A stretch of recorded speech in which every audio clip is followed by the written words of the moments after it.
President Joe Biden and House Speaker Kevin McCarthy are locked in a high-stakes standoff over raising the nation's debt limit, with weeks to go before the federal government is unable to pay its bills.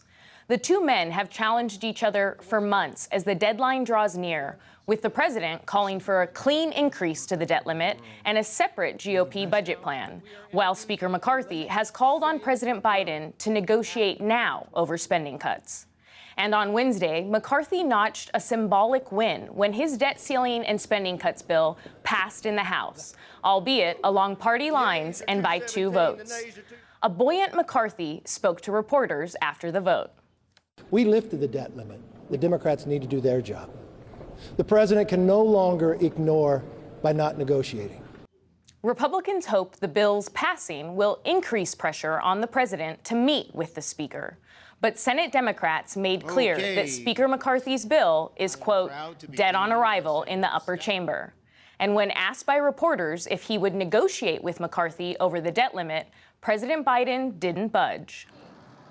Happy to meet with McCarthy, but not on whether or not the debt limit gets extended. That's not negotiable.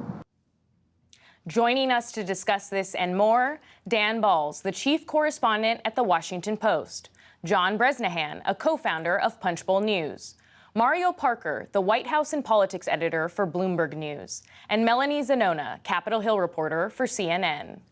Thank you all for being here. I think it's important to establish first the stakes for this conversation. If the country defaults on its debts, here's what would happen.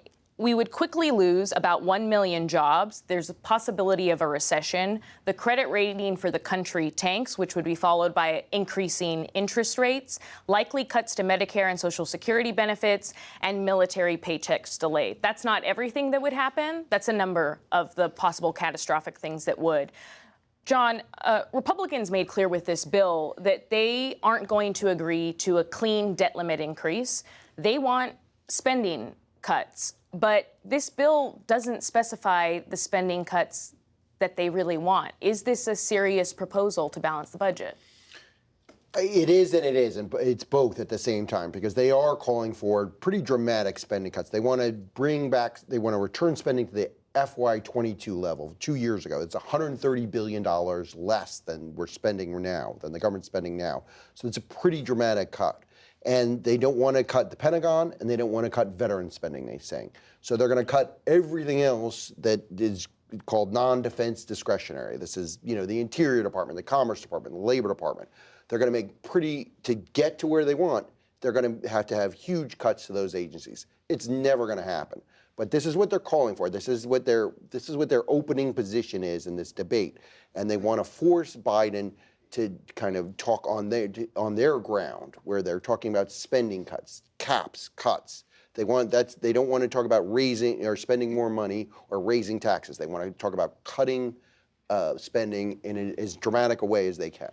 And if they actually even achieve it, there are some economists who say that those cuts themselves could potentially send the country into a recession. But Mario, I want to ask you about the White House, because right now they aren't changing their tune. The president isn't changing his tune. So what are you hearing about how they're going to respond to this GOP bill? Yeah, well, the pressure is starting to build on the White House, right? They thought that they had the upper hand, particularly through the lens of what we saw in January, the number of votes that it needed, the number of times they had to vote in order for Speaker McCarthy to get the gavel.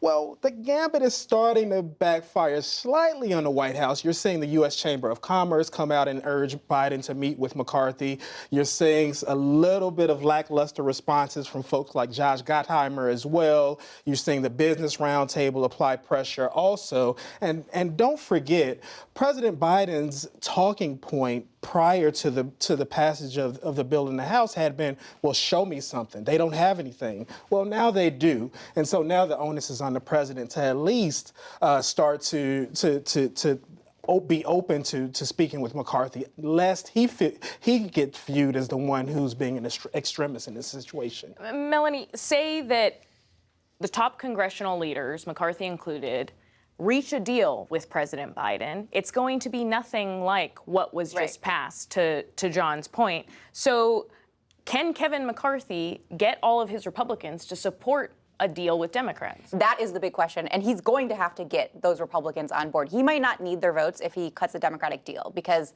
you can pass something if you have Democratic votes in the House.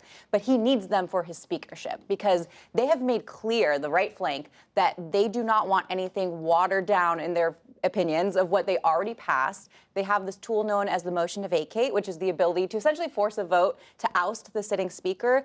They're threatening to use that if they don't get what they want. So that is hanging over McCarthy's head, and that's why it's going to be so challenging to try. I can't even imagine what this deal would look like, to be honest.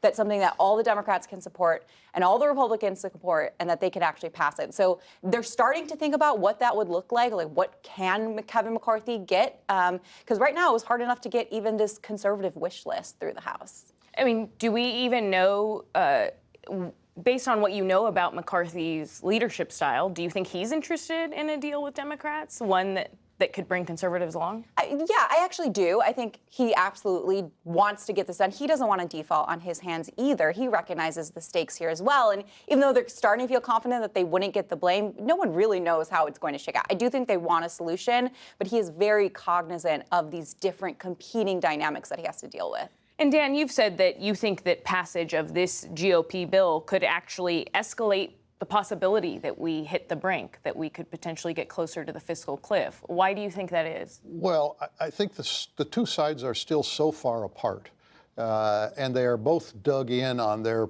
respective positions. And I think that we are going to get closer and closer to the brink before there is some movement toward a negotiation. I mean, I think inevitably President Biden will get drawn into this. I don't quite know when and how that will happen. I have no idea what the deal would be that would put it together. We have to remember in 2011, we went through a similar process with a president who was starting his reelection campaign, Barack Obama. And in that case, the vice president, Joe Biden, did a lot of negotiating on both raising the debt ceiling and cutting spending. He was there at the beginning of those negotiations, and then when they blew up and they had to cut a very messy deal in the end, he was there to help bring that together. So he has been through this, and there's something at stake for him in this that I think relates to his 2024 reelection campaign, which is this is an early moment of definition for him and the Republican Party. And if he plays this smartly and well, he comes out perhaps stronger. But if this thing blows up and the economy tanks, that is going to hurt him as well as the Republicans. So I think it behooves him to think about whether there's a way to get into negotiations that can produce a deal. But this is a more challenging Republican Party to negotiate with than even that Tea Party of 2011, as John well knows. So you think that there's risk, though, for both Republicans Totally. as well as President Biden? Yes. Brez, you Punchbowl talked to Senate Majority Leader Chuck Schumer about what passed through the House by Kevin McCarthy, and he thinks that this bill could potentially be heading the country towards a default as well.